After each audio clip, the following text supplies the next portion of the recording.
everyone, I'm Megan and this is Through the Bookshelf, and I am here today with my second seasonal TBR.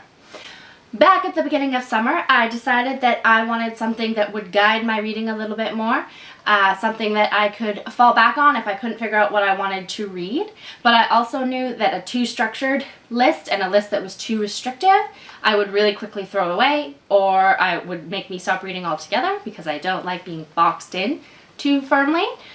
So I came up with a list that had a lot of variety, a lot of mix and match, and it worked out so well that I decided I'm going to try and make it a regular thing. The only rules for my list so far are that it will be between 20 and 30 books long. It will have at least 2 Canadian authors on it, at least 2 Canadian titles, because that's one area I'm trying to be more directed in my reading. And it'll have some variety. So even if there's a theme, there will still be a few books that don't fit the theme, just in case I suddenly realize that I'm not feeling the theme at all. The only other rule is that I can read anything else. If I don't feel like what's on the list, I don't have to read it. A successful TBR will be deemed if I read even one book on the list. Without further ado, let's get to the fall list. I have had the craziest craving for thrillers, horror stories, and mysteries lately, so I decided what better way to do it than to theme this TBR as Frightful Fall. So you guessed it, most of the books on the list are going to be suspense, thriller, mystery, nothing too horror-y because I don't really go for major horror or really big gore. And then of course, a lot of books that don't fit that at all. There are 30 books on the list. And since that is quite a lot to get through, I'm going to try and keep the descriptions really short and sweet unless I have something particular to say. If I don't, I won't say anything. I'll just list the title and author. Make sense? Let's get to it. Side note, this list isn't a reading order list. It's just the books that I want to read. The first book on the list is The Marsh King's Daughter by Karen Dion, which is a thriller suspense that I think I heard about on BookTube, but it might have been through my library. But basically, there's a woman who is the product of an abduction, and years later, as an adult, she is in a situation where she knows that she's the only one with the skills to track down her father, who has escaped from prison and has killed two guards. I am probably going to read this one on audiobook. The second book on the list is Relics by Tim LeBon, I think it is, which is a book that I found while perusing my library e-shelves. It is a monster book. It's a YA fantasy horror genre, I think is what they said. And that is all I'm going to say about that one. Book number 3 is A Monster Calls by Patrick Ness. This one, I'm not really sure where it fits in the theme, but I've heard a lot about Patrick Ness recently, and I wanted to dive in with this new author, and I figured it had a monster in the title, so I might as well pick it up. The fourth book is The Hollow Boy by Jonathan Stroud, which is the third book in a series of, I think it's elementary novels about kids who basically are kind of ghost hunters. They're paranormal investigators. They investigate and exterminate ghosts. This is one that I will listen to on audiobook. The fifth book on the list, and yes, I know, counting on my fingers, I'm gonna run into a problem really soon. Anyways, the fifth book on the list is The Charmed Children of Rookskill Castle by Janet Fox. This is 100% a book that I found while perusing my library's e-shelves. I don't know a lot about it, but it looked interesting, so I'm gonna give it a whirl. The sixth book is Gone Girl by Gillian Flynn, which I know I haven't read this book yet because I basically put it off because I can have a habit of ignoring really hyped books, but I thought now was as good of a time as any to give it a go. Book 7 is An English Ghost Story by Kim Newman, which is one that I found on my library e-shelf, and it has the added twist where the house turns on the family, which I thought was really interesting. I like when objects like that have sort of a character line, so I'm really excited to see how that one turns out. Book 8 is The Killer Next Door by Alex Marwood, and I'm not really sure how I came across this one, but the concept is that 6 people live together in a kind of sketchy apartment, and the big thing is that one of them is a killer and he's picked his next victim and will do anything to protect his secret. So that one sounds really creepy. It sounds really interesting. I'm really looking forward to that one. Book number 9 is The Sweetness at the Bottom of the Pie by Alan Bradbury. And the funny thing about this one is I added it to my list quite a while back because I came across it somewhere. And then without really paying much attention, I listened to an audiobook of the same character, Flavia de Luce, an earlier one, I think. I really enjoyed it, which is good because I'm really looking forward to reading this one now, which will also be audiobook, I think. Book number 10 is The Madman's Daughter by Megan Shepherd. Now this one I was a little bit leery on because I feel like you can't go very far right now without stumbling on a book that is the something daughter. But the concept intrigued me enough that I'm going to give it a shot, and it kind of fits the genre. It's about a daughter of this mad scientist who is doing some really mad scientisty experiments, and she needs to get to the bottom of the truth of that. I'm a bit worried about this one because there's the possibility for some gore, which I'm not sure of, so we will see how it goes.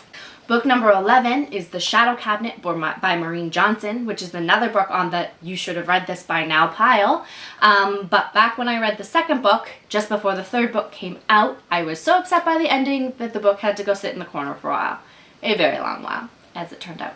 But I think that I'm ready to approach this one. Maybe. Book number 12 is Taken by Dee Henderson, which is an author that I've read a lot of in the past. I really like her books, but I find that I can get kind of in a slump with them, so I'm going to try and check her out again, see what I think of this new one. Book 14 is I Am Not a Serial Killer by Dan Wells, which was a library find, and I'm actually just going to read the description from this one because that was what drew me in. A teenage sociopath has to let his dark side out to do battle with a real monster in this first book in a darkly comic news series. So I'm not 100% sure what that means, but I'm willing to give it a shot. Book number 15 is a book that is not really in the genre at all. It is Son of a Trickster by Eden Robinson. It is the first Canadian title on this list, and it is YA fantasy, coming of age story, and I have been looking forward to reading this one since before it came out, and I'm just about up in the library waiting list, so I couldn't put it off past the fall. Book number 16 is I Let You Go by Claire McIntosh, which is a BookTube find and is a thriller suspense. Book number 17, I can't decide what I think this one is going to be like. It is Midnight at the Bright Ideas Bookstore by Matthew J. Sullivan.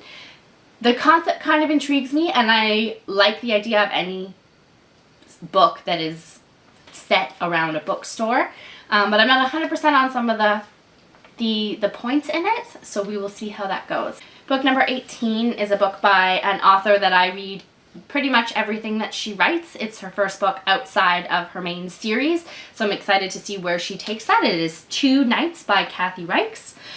Book number 19 is The Murder Game by MJ Lee, which is actually the third book in a mystery series, and I have not read books 1 or 2. I had not even heard of books 1 or 2 before, but I was really intrigued by the concept of this one, so I'm hoping that in the tradition of mysteries, I can sneak by without any of the backstory. Number 20 is In a Dark, Dark Wood by Ruth Ware, which is about an author who goes to a hen party, I believe. Some things basically happen, and she wakes up later in the hospital knowing that somebody has died. Book number 21 is Cappuccinos, Cupcakes, and a Corpse by Harper Lynn.